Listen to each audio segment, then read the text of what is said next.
سورہ روم پارہ نمبر 21۔ نحمدہ و نصلی علی رسولہ الکریم، اما بعد، اعوذ باللہ من الشیطان الرجیم، بسم اللہ الرحمن الرحیم۔ اولم یسیروا فی الارض فینظروا کیف کان عاقبۃ الذین من قبلہم كانوا اشد منهم قوة واثاروا الارض وعمروها اکثر مما عمروها وجاءتهم رسلهم بالبينات فما كان الله ليظلمهم ولكن كانوا انفسهم يظلمون۔ صدق اللہ العظیم۔ آج کے درس میں جو پہلی آیت مبارکہ ہے، اس میں مشرکین اور معاندین کے لیے دنیاوی عذاب کا ڈراوا ہے کہ یہ جو حق کا انکار کرنے والے ہیں، کیا ان لوگوں نے زمین میں چل پھر کے نہیں دیکھا کہ ان سے پہلے جو لوگ گزرے ہیں جنہوں نے حق کا انکار کیا ہے، ان کا کیا حال ہوا؟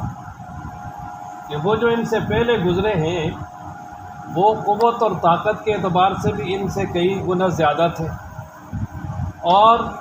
انہوں نے زمین کے اندر زراعت بھی بہت زیادہ کی۔ جتنی زراعت انہوں نے کی، اس سے کئی گنا زیادہ انہوں نے زراعت کی، اور اسی طرح جتنا انہوں نے زمین کو آباد کیا ہے، اس سے کئی گنا زیادہ انہوں نے زمین کو آباد کیا۔ زمین میں بڑی بڑی عمارتیں بنائیں اور بہت کچھ کیا، یہاں تک کہ وہ بڑے بڑے محلات میں، قلعوں میں بڑی شان و شوکت کے ساتھ رہتے تھے۔ اللہ تبارک و تعالیٰ کے رسول ان کے پاس آئے واضح نشانیاں لے کر، معجزات لے کر، اور ان لوگوں نے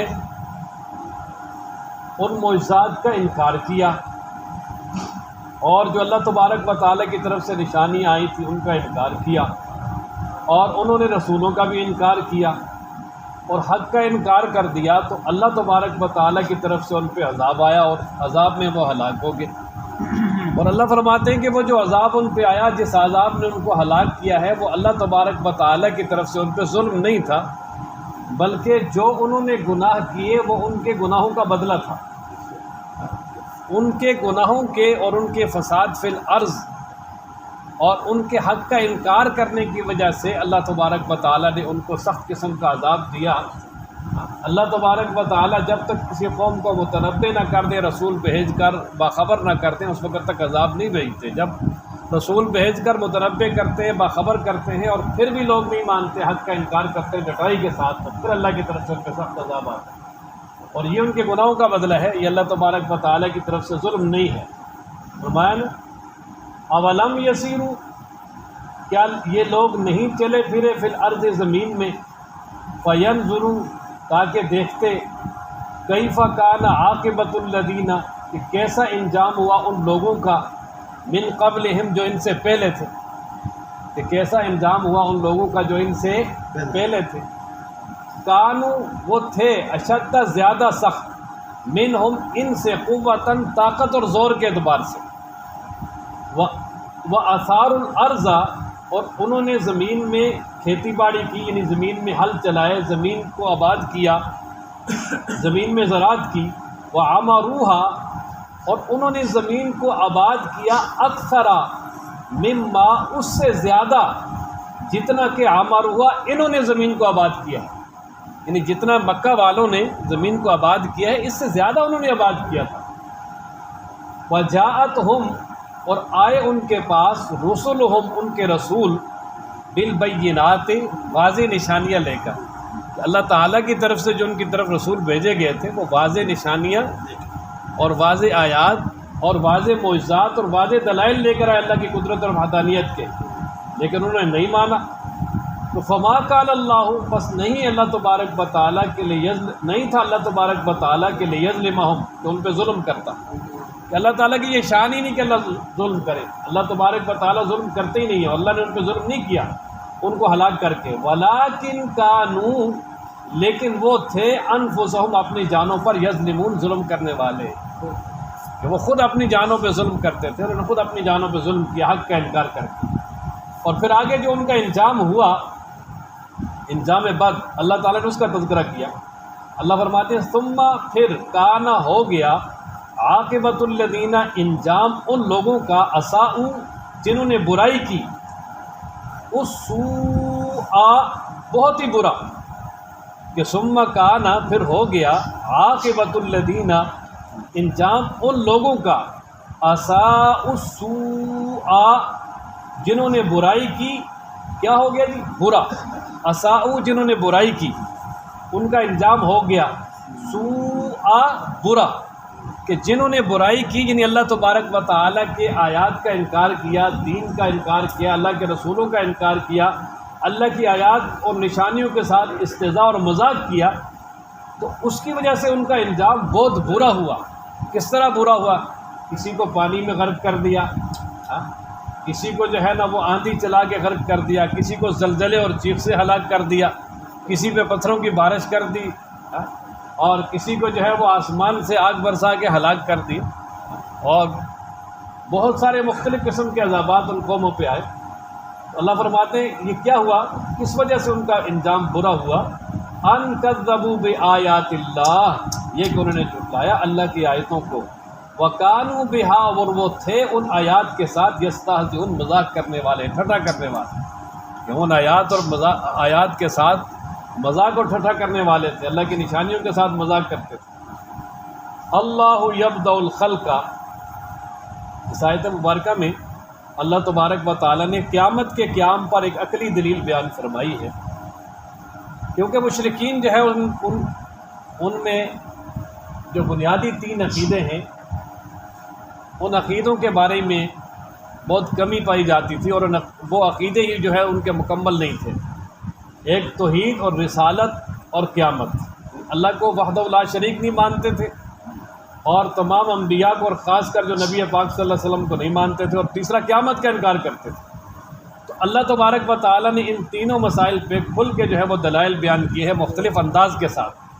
تو یہاں اس آیت مبارکہ میں اللہ تبارک و تعالیٰ نے قیامت پر جو ہے وہ دلیل بیان فرمائی کہ اللہ تبارک و تعالیٰ فرماتے ہیں کہ اللہ ہی وہ ذات ہے کہ جس نے مخلوق کو ابتداءً پیدا کیا، یعنی ساری مخلوق کو ابتداءً بھی پیدا اللہ تعالیٰ نے کیا ہے۔ تو کسی چیز کو ابتداءً بنانا مشکل ہوتا ہے، جب ابتدا بن جائے تو اس کا ماڈل تیار ہو جائے تو دوبارہ اس کو پیدا کرنا مشکل تو ہوتا ہی نہیں۔ تو جس نے اس کو ابتداءً پیدا کیا ہے وہی دوبارہ پیدا کرے گا۔ دوبارہ پیدا کرنا اس پہ کوئی مشکل ہے ہی نہیں، پہلے پیدا کرنا مشکل نہیں ہے۔ اور فرمایا پھر تم سارے کے سارے اللہ کی طرف لوٹائے جاؤ گے اور اللہ کے سامنے پیش ہوں گے۔ اور پھر آگے فرمایا کہ جس دن قیامت والے دن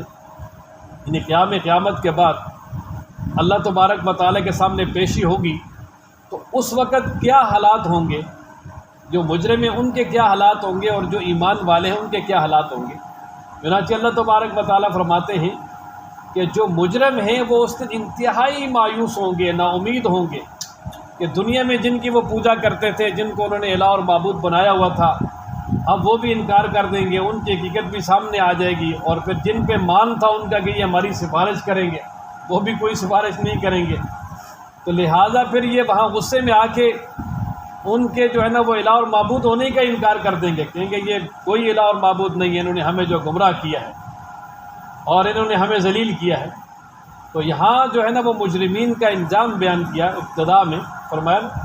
وَيَوْمَ اور جس دن تقوم الساعۃ قیامت قائم ہوگی، یبلس المجرمون تو نا امید اور مایوس ہوں گے مجرم۔ ابلاس کہتے ہیں نا، بالکل کسی کے پاس کوئی دلیل نہ بن رہی ہو، کوئی سہارا نہ ہو، کچھ بھی نہ ہو، بس بے سہارا ہو کے ایسے خاموش کھڑا رہے اپنے برے انجام کو دیکھتے ہوئے، اور ہر طرف سے اس کی امید ختم ہو جائے۔ وَيَوْمَ تَقُومُ السَّاعَةُ جس دن قیامت قائم ہوگی، یُبْلِسُ الْمُجْرِمُونَ تو مجرم جو ہے انتہائی نا امید ہو جائیں گے۔ وَلَمْ يَكُنْ لَهُمْ اور نہیں ہوں گے ان کے لیے، مِن شُرَكَائِهِمْ ان کے شرکاء میں سے، شفعاء سفارش کرنے والے، کہ شفعاء ان کے شرکاء میں سے کوئی سفارش بھی نہیں کرے گا بالکل بھی، اس لیے کہ سفارش کے لیے وہاں ضروری ہے کہ سفارش کرنے والا بھی مومن اور جس کے لیے کی جائے وہ بھی مومن۔ کوئی کافر سفارش کر بھی نہیں سکتا، اور کسی کافر کے بارے میں سفارش قبول بھی نہیں ہوگی۔ گناہگاروں کے حق میں سفارش قبول ہوگی، لیکن اس کے لیے ایمان ضروری ہے، بے ایمانوں کے لیے کوئی سفارش نہیں، اور وہ بھی اللہ تبارک و تعالیٰ کی اجازت سے، مشرکین تو کہتے تھے نا یہ ہمارے معبودان ہمیں زبردستی اللہ سے چھڑا لیں گے، نہیں، اللہ کے پکڑے کوئی نہیں چھڑا سکتا۔ وَكَانُوا بِشُرَكَائِهِمْ، اور وہ ہوں گے اپنے شریکوں کے ساتھ کافرین، انکار کرنے والے، کہ وہاں اپنے شریکوں کا انکار کر دیں گے جب دیکھیں گے کہ یہ ہمارے کوئی کام نہیں آ رہے۔ وَيَوْمَ تَقُومُ السَّاعَةُ، اب آگے اللہ تبارک و تعالیٰ فرماتے ہیں کہ جس دن قیامت قائم ہوگی اس دن اچھے برے،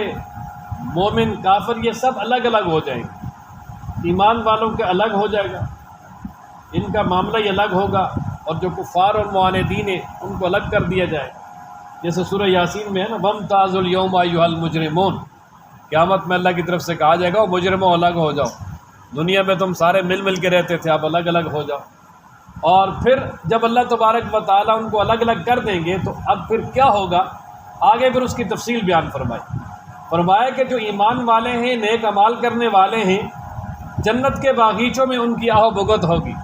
وہاں خوب ان کی مہمان نوازی ہوگی، ان کا اکرام ہوگا۔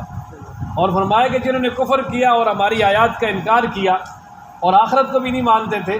تو فرمایا ان کو جہنم کے عذاب میں حاضر کیا جائے گا، اور وہاں عذاب ان کو سخت قسم کا دیا جائے گا۔ اللہ تعالیٰ ہم سب کی حفاظت فرمائے، پہلے گروہ میں اللہ شامل فرمایا نا۔ وَيَوْمَ، اور جس دن تقوم الساعۃ، تو قیامت قائم ہوگی، یومئذ، اس دن، یتفرقون، یہ لوگ الگ الگ ہو جائیں گے، یہ نہیں کہ ہر فرد الگ ہو جائے گا، یعنی الگ الگ ٹولیاں بن جائیں گی، دیکھ الگ ہو جائیں گے، برے الگ ہو جائیں گے، کافر الگ ہو جائیں گے، مومن الگ ہو جائیں گے۔ اور پھر آگے کیا ہوگا اس کی تفصیل بیان کر دی۔ فَأَمَّا الَّذِينَ، پس بہرحال وہ لوگ، آمنوا، جو ایمان لائے، وَعَمِلُوا الصَّالِحَاتِ، اور کیے انہوں نے نیک کام، فَهُمْ، پس وہ ہوں گے، فِي رَوْضَةٍ، باغیچوں میں، یحبرون، خوش اور اہو بغت کیے ہوئے، فَهُمْ، پس وہ، فِي رَوْضَةٍ یحبرون، باغیچوں میں خوش کیے جائیں گے، فَهُمْ، پس ان کو، فِي رَوْضَةٍ، باغیچوں میں، یحبرون، خوش کیا جائے گا، ان کی آہ و بھگت ہوگی، ان کی خاطر تواضع ہوگی۔ وَأَمَّا الَّذِينَ، برحال وہ لوگ، کفروا، جنہوں نے کفر کیا، وَكَذَّبُوا، اور جھٹلایا، بِآیاتِنَا، ہماری آیتوں کو، وَلِقَاءِ الْآخِرَةِ، اور آخرت کی ملاقات کو، آخرت کی ملاقات سمجھ قیامت ہے، قیامت کا انکار کر دیا، جھٹلا دیا، فَأُولَٰئِکَ، پس وہی لوگ، فِي الْعَذَابِ، عذاب میں، مُحْضَرُونَ، حاضر کیے جائیں گے۔ فَسُبْحَانَ اللَّهِ حِینَ تُمْسُونَ،